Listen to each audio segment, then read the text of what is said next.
Hi everyone! Just Jinky here! So, welcome uli sa ating gagawin na panibagong pagluluto. So, anong lulutuin ko ngayon? So, ito. Hindi ko na naipakita sa inyo yung nung may laman siya. So, mamaya insert ko na lang siguro yung picture. So, ito ang aking kakainin ngayon. Yan. Dry shirataki rice. Yan. So, actually, matagal na to. Hindi ko natanda kung kailan ko siya binili.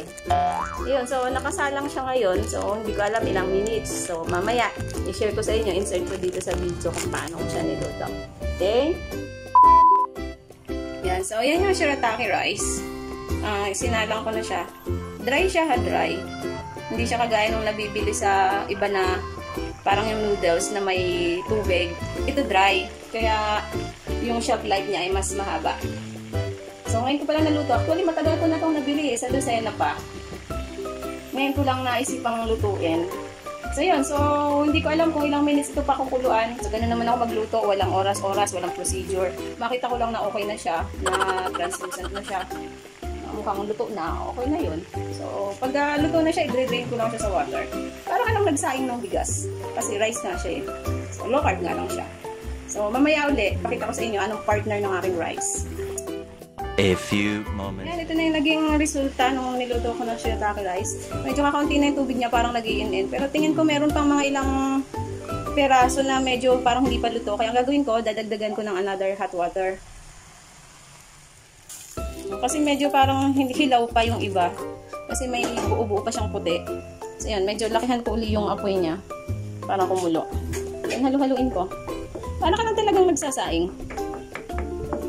Dalawa itong binili ko dati. Medyo pricey siya. 185. Oh my God! Isa ay good for 2 to 3 servings lang. Ay, parang unti naman nun. Magugutom pa rin ako pag hinati ko. Kaya parang sa akin, labas na siya na 1 serving. Medyo mahal. Kaya, ayan, tinitipid ko. So, dalawa lang yung binili ko matagal na. Ngayon ko na lang uli naisipan lutuin yung ikalawa. Kita ko sa inyo mamaya yung result niya. Parang kanin talaga siya. Nag-i-in-in siya. Okay? So, balikan ko. Ang ulam ko ngayon, danggit. Wow! Tagal ko na itong binili. Parang before Holy Week.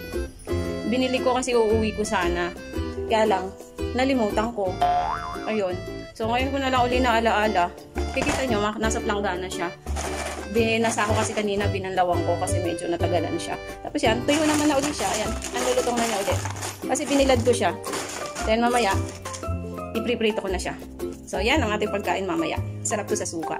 Mamaya, samahan niyo ako. Nalis ko na siya doon sa planggana. Inidipat ko siya sa papel, sa scratch. Para hindi siya mag-moist. Yan, para maitago natin siya. Hindi ma-update sa ating shirataki rice. Buksan natin.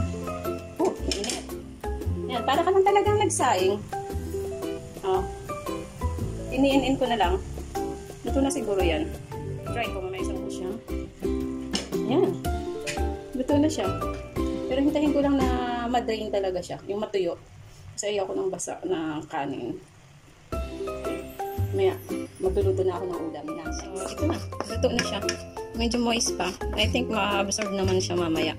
Ang dami din pala siya. Parang 1.5 cup rice pag naluto. A few moments later. Ilipat lang siya sa pinggan. Medyo watery siya. Ito lang siya. Saitin natin. Importante ang bawat butil ng bigas. Bigas naman siya talaga. Yes, ayan. Okay? So magluluto na ako ng danggit at ng egg.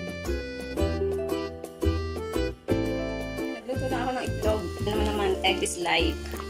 Yan, so ano nilagay ko sa itlog? Ano lang? Konting asin. Nilagyan ko paminta. Paprika. And chili powder. Yan, so okay na yan. Kasi ang gusto ko yung nababasag yung pulo.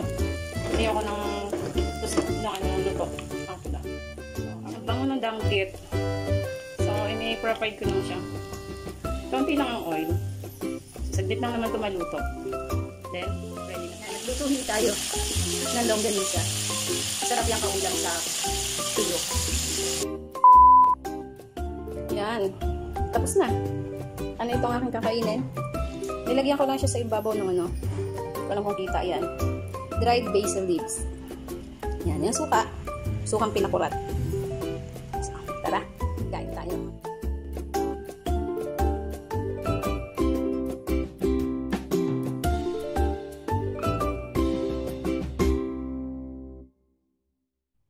Sa magtanong pala kung ano itong kulay green. Green siya, guys. Bright green. Yan. Yung aking juice.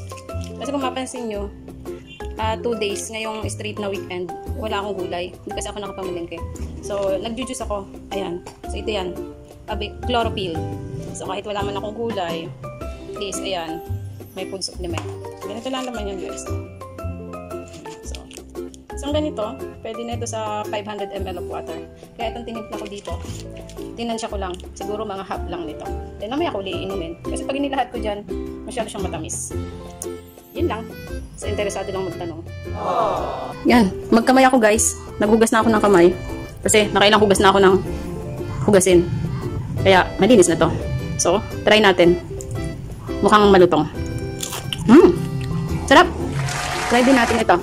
Shirataki rice. Sarap yun, guys. No?